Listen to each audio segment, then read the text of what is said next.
జ్ఞానానందవయం దేవం నిర్మలాస్ఫటికాకృతం ఆధారం సర్వవిద్యానాం హయగ్రీవం ఉపాస్మయ.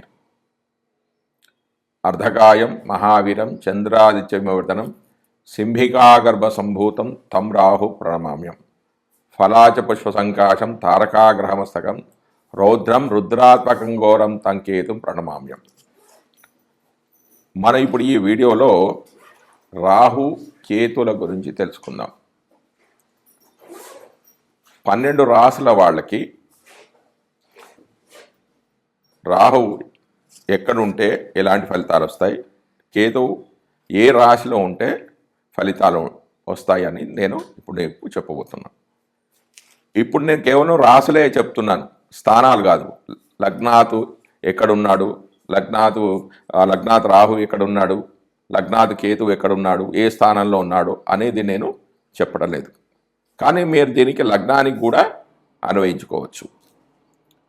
సహజ రాశిచక్రంలో రాహుకేతులకు ఎలాంటి ఆధిపత్యం లేదు. కానీ వృశ్చిక రాశిలో కేతువు, కుంభరాశిలో రాహువు మంచి ఫలితాలు ఇస్తారంటే వాళ్ళకి చాలా బలం అనేది ఎక్కువగా ఉంటుంది. రాహువు అంటే నార్త్ నోడ్, కేతువు అంటే సౌత్ నోడ్. ఈ జన్మలకు కారణం ఏంటంటే రాహు వలనే మనం ఈ లోకంలోకి వచ్చాం. రాహు కోరికలకు కారకుడు. వీటి గురించి పరాశర జ్యోతిషాస్త్రంలో ఎక్కువగా వ్రాసి ఉంది. మిగతా నాడి గ్రంథాల్లో అంతగా వివరాలు లేవు. మనం జాతక చక్రాన్ని పరిశీలించినట్లయితే రాహుకి లగ్నానికి సంబంధం అనేది ఉంటుంది. అది ఏ విధంగా ఉంటుందంటే లగ్నాధిపతితో కానీ, లగ్నంలో కానీ ఉండవచ్చు, లగ్న నక్షత్రాధిపతితో కానీ సంబంధం అనేది ఉంటుంది. రాహు ఈ లోకంలోకి మనం రావడానికి కారణం. భగవద్గీతలో ఇలా రాసి ఉంది, మనిషి అంతిమ సమయంలో ఏది కోరి శరీరాన్ని వదులుతాడో అదే రూపాన్ని పొందుతాడు. అంటే ఉదాహరణకు వ్యక్తి మరణించే సమయానికి ఏనుగును తలుచుకున్నాడు అనుకోండి, తర్వాత జన్మలో అతడు ఏనుగై పుడతాడు. గత జన్మలో తీరకుండా ఉన్న కోరికలను తీర్చుకోవడానికి మనం ఈ జన్మ ఎత్తుతాం. భృగునంది నాడి చదివితే ఇది తెలుస్తుంది. అంటే రాహు మాయ, కోరిక, డిసైర్స్, పొందాలనే వాంఛ ఉంటుంది. రాహువు భౌతిక సుఖాలను ఇస్తాడు. కొందరు దృష్టిలో ఏంటంటే ఏం చెప్తారంటే మంచి కర్మలు చేస్తే జన్మ రాదు, చెడు కర్మలు చేస్తేనే జన్మ ఎత్తుతారు అని అంటారు. కానీ అది తప్పు. మంచి పనులు చేసినా చెడ్డ పనులు చేసినా జన్మ అనేది తప్పనిసరి. మంచి పనులు చేస్తే ఆ పుణ్య ఫలితాన్ని అనుభవించడానికి జన్మ ఎత్తుతారు, చెడు చేస్తే ఆ పాప ఫలాన్ని అనుభవించడానికి జన్మ ఎత్తుతారు. Rahu is a unfulfilled desire. Rahu is after association with agami karma. అంటే రాహు అంటే మనం ఈ జన్మ చెయ్యాలి, ఈ జన్మలో చెయ్యాలి అనుకుంటున్న కర్మ అంటే తీరని కోరికలు. రాహు పురాతనమైన కర్మ కాదు, మనం చెయ్యాలి అనుకుంటున్న కర్మ. రాహు ఈజ్ ఎ ఫ్యూచర్ కర్మ. అది ఎలా తెలుస్తుంది అంటే రాహు ఏ రాశిలో ఉన్నాడో, రాహు ఏ ఇంట ఉన్నాడో దానిని బట్టి ఆ వ్యక్తి యొక్క కోరికలు ఏమిటి, ఏమి చేయాలి అనుకుంటున్నాడు, వేటిని చేయడానికి ఇష్టపడడు అనేది తెలుస్తుంది. రాహు ఏ రాశిలో ఉంటాడో ఆ రాశికి సంబంధించిన కోరికలు అనేవి మనిషికి ఉంటాయి, వాటిపైన ఫోకస్ చేసి ఉంటుంది. ఫర్ ఎగ్జాంపుల్ రాహు ఏరిస్ రాశి అంటే మేషరాశిలో ఉన్నాడు అనుకుందాం. మేషరాశి సెల్ఫ్ను చూపిస్తుంది, అంటే ఆ యొక్క వ్యక్తిని గురించి తెలుపుతుంది. స్ట్రాంగ్ డిసైర్స్ అంటే కోరికలు ఉంటాయి. అసంపూర్ణంగా మిగిలిన పనులు పూర్తి చేయడానికి మనం ఈ జన్మ ఎత్తాం.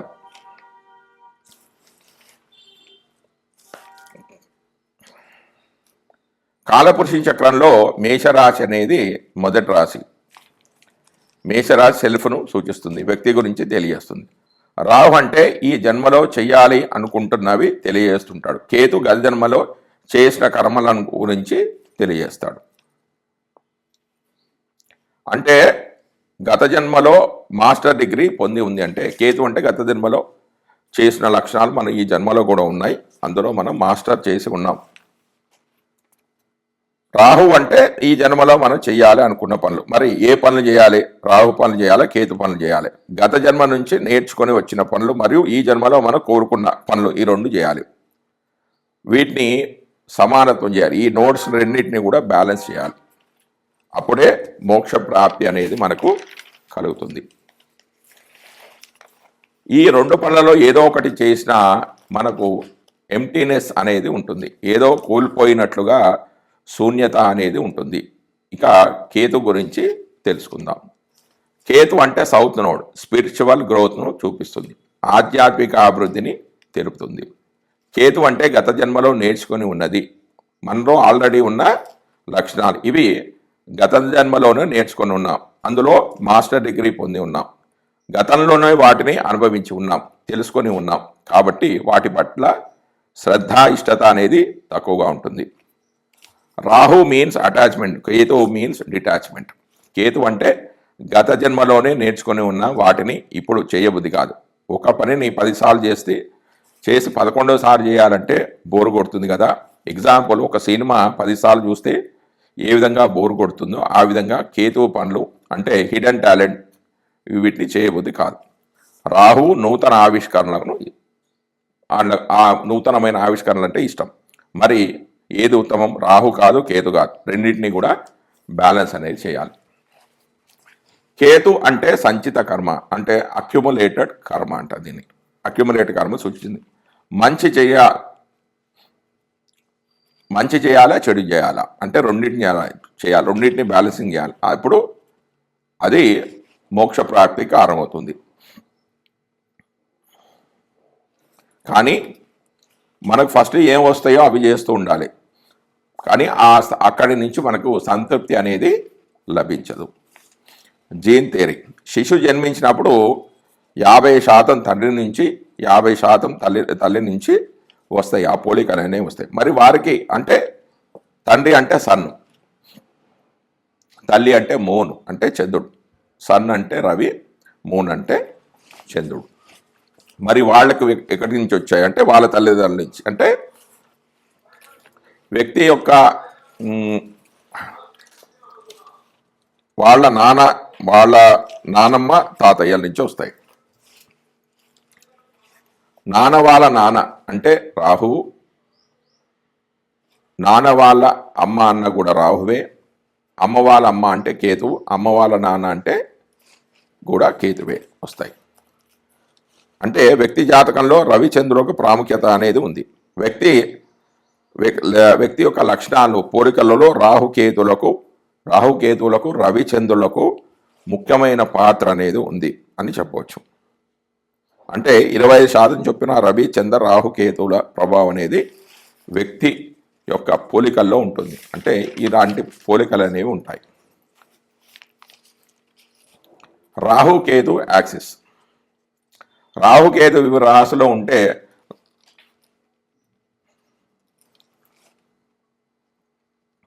రాహుకేతు వివిధ రాశులలో ఉంటే వారి యొక్క లక్షణాలు తీసుకుంటే వ్యక్తి పోలికలు, అలవాట్లకు కారకుడు. వ్యక్తి పోలికలు, అలవాట్లకు కారకుడు ఎవరంటే కేతు. వ్యక్తిలో పుట్టినప్పటి నుంచి అవి ఉన్నాయి, గత జన్మ నుంచి నేర్చుకొని వచ్చాం. ఒక పిల్లవాడు అదే అలవాటుకు ఒక పని చేస్తున్నాడు అనుకోండి, అది ఎవరు నేర్పించలేదు, ఆ గుణాలు వాడిలో గత జన్మ నుంచే ఉన్నాయి. రాహు ఈ జన్మలో ఏమి చేయాలి, ఏమి నేర్చుకోవాలి అనేది రాహు చెప్తాడు. సరైన కర్మ మోక్ష మార్గాని వైపు తీసుకువెళ్తుంది. ఎంత పేదవాడైతే అంత ఎక్కువ కోరికలు ఉంటాయి, ఎంత ధనవంతుడైతే అంత ఎక్కువగా ఉంటాయి, ఎంత బీదవాడైతే అంత తక్కువగా ఉంటాయి, ఎంత ధనవంతుడైతే అంత ఎక్కువగా ఉంటాయి. డబ్బులు లేవు అనుకున్నప్పుడు డబ్బుల గురించి ఆలోచిస్తాడు, డబ్బులు ఉంటే ఇంకా ఏదో పోయింది అని, ఏదో వెల్తీ అనేది వాళ్ళలో ఉంటుంది. ఇక రాహుకేతులను 2 క్యారెక్టర్స్ అనుకుంటే, Rahu is the character who represent your desires and ambitions in life. ఈ జన్మలో పొందాలి అనుకుంటున్నవి, కోరికలు తీర్చుకోవాలి, లక్ష్యాలు నెరవేర్చుకోవాలి అనుకుంటారు. Ketu on the other hand is the character who representative your past experience, గతంలో నేర్చుకొని వచ్చాం. Now in the story of your life Rahu can only shine and successful when Ketu has learned all the important lessons is need to learn. ఈ జన్మలోని కోరికలు లక్ష్యాలు ఎప్పుడు నెరవేరుతాయి అంటే గతంలో నేర్చుకొని ఉన్నవి చేస్తూ ఉంటే ఈ జన్మలోని కోరినవన్నీ నెరవేరుతాయి.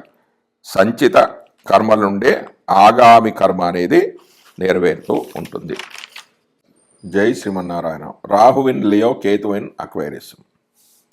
సింహంలో రాహువు, కుంభంలో కేతు. కుంభంలో కేతువు గత జన్మలో గర్వం గల వ్యక్తి, సైద్రిక్ పర్సనాలిటీ, రహస్యాలు దాచేవారుగా ఉంటారు. వాళ్ళ మనసులో ఏముందో అసలు తెలియదు. ఇది వాయుతత్వ రాశి, కుండను మోస్తున్న వ్యక్తిని సూచిస్తుంది. ఎట్లా కుంభరాశి ఎలా ఉందంటే ఒక వ్యక్తి కుండను మోస్తూ ఉంటాడు. అయితే అసలు ఆ కుండలో నీళ్లు ఉన్నాయా లేదో తెలియదు. ఆ వ్యక్తి మనసులో ఏముందో ఏమి లేదో అసలు తెలియదు. ఇది స్నేహితులకు సంబంధించిన రాశి. గతంలో స్నేహితులు ఉన్నారు, ఈ జన్మలో ఫ్రెండ్స్ లేరు. కారణం కుంభంలో కేతు ఉన్నాడు. సోషల్ గ్రూప్స్, మిత్రుల గురించి ఆలోచిస్తాడు. ఈ జన్మలో కూడా వాటి గురించి ఆలోచిస్తూ ఉంటాడు. స్నేహితులు దొరికితే బాగుండు అని అనిపిస్తుంది. ఏదైనా సమస్య వస్తే వెన్ను తట్టి ధైర్యం చెప్పే స్నేహితులు ఎవరు ఉండరు. కుంభరాశి అధిపతి శని. ఇది రాహు కూడా మంచి స్థానం. శని ప్లస్ రాహు అంటే ఇన్నోవేషన్స్, అంటే ఇది ప్రత్యేక రాశి. రాహు అంటే కొత్త పనులు చేయడం, కొత్తదనం అనేది కోరుకోవడం. ఇతరులకు దూరంగా ఉంటారు, చాలా రహస్యంగా పనులు చేస్తారు. ఇతరులు వేరు, నేను వేరు, నా దారి వేరు, వాళ్ళు చేసే పనులు ఎవరు చేయరు, అంటే నేను చేసే పనులు ఎవరు చేయరు అనుకుంటారు. Person need to learn isolation is the technique to gather inner strength. వ్యక్తి ఒంటరిగా ఉండడం అనేది అవసరం. ఎందుకంటే అంతర్గత బలాన్ని పెంచుకోవడానికి కొన్ని సందర్భాల్లో ఒంటరిగా ఉండడం అనేది అవసరం. ఒక వ్యక్తి ఒంటరిగా ఉండడం తెలిస్తే అందరితో కలిసి ఉండడం అనేది తెలుస్తుంది. అందరితో కలిసి ఉండడం తెలియకపోతే ఒంటరిగా ఉండడం అనేది తెలియదు. కుంభరాశిలో రాహు మరియు శని శక్తి ఉంది. గత జన్మలో కొత్తవి కనుక్కోవడం,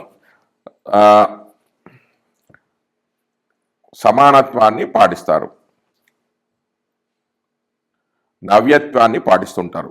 మనుషులు కానివ్వండి, జంతువులు కానివ్వండి, అందరూ సమానం అనే భావన అదే ఉంటుంది. ఒంటరిగా ఉండడం ఇష్టం, కానీ ప్రజలు కావాలి, పరిపాలకులు కావాలి. కేతువు కుంభరాశిలో కేతు ఉన్నాడు. అందరు కావాలి, స్నేహితులు కావాలి అని కోరుకుంటూ ఉంటారు. న్యాయం కోరేవారు అవుతారు. తప్పుడు చర్యలు అనేది ఇష్టపడరు. ఇతరులపై ఆధిపత్యాన్ని వహించి విజయాన్ని సాధిస్తారు. ఎందుకంటే సింహరాశి అనేది అధికారాన్ని, ఆధిపత్యాన్ని సూచిస్తుంది. తన విజయానికి కారణమైన వ్యక్తులకు ఉద్యోగం ఇవ్వడం కానీ, వాళ్ళతో మాట్లాడడం కానీ చేస్తుంటారు. వ్యక్తికి ఇతరులపై అధికారం చెలాయించాలనే భావన ఉంటుంది, మొండితనం అనేది ఉంటుంది. మరి పరిష్కార మార్గాలు ఏంటి? ఊహాత్మకమైన పనులు చేయండి, మానవత్వానికి సంబంధించిన పనులు చేయండి, గౌరవప్రధానమైన పనులు చేయండి. నేను ఒక్కడిని చేయగలను అంటే కుక్కలకు కానీ ఇతర సాధు జంతువులకు కానీ వాటికి రోగాన పడినప్పుడు, ప్రమాదంలో ఉన్నప్పుడు వాటిని కొంచెం కాపాడుతుండండి,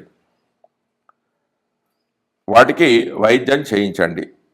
లేకపోతే జంతు సంరక్షణ కోసం కొంత ధనాన్ని ఖర్చు పెట్టండి. సింహరాశిలో రాహు అంటే రాహు ప్లస్ సన్ కోరికలను అసలైన లక్ష్యాలు తెలుసుకోవడానికి ఇది ఉపకరిస్తుంది. మంచి వ్యక్తులను ఎంచుకుంటారు, నిజమైన వ్యక్తులను తేలికగా గుర్తిస్తారు. చక్కని ఊహాశక్తి అనేది ఉంటుంది. రాజకీయాల్లోనికి వెళ్తారు, మంచి ఫేమస్ యాక్టర్స్గా ఉంటారు, ఈ రాశిలో ఉంటారు. సొల్యూషన్, పరిష్కారాలు ఏమిటి? ఇంటీరియర్ డెకరేషన్స్, రాజకీయాల్లో పాల్గొనడం, న్యాయకత్వ లక్షణాలు పెంపొందించుకోవడం, ఏదైనా సంస్థలో చేరడం, అంటే జాయినింగ్ అనే ఆర్గనైజేషన్ ఉండడం. సహజ రాజకీయంలో సింహం అనేది 5 కాబట్టి 5వ ఇంటికి సంబంధించిన పనులు చేయండి.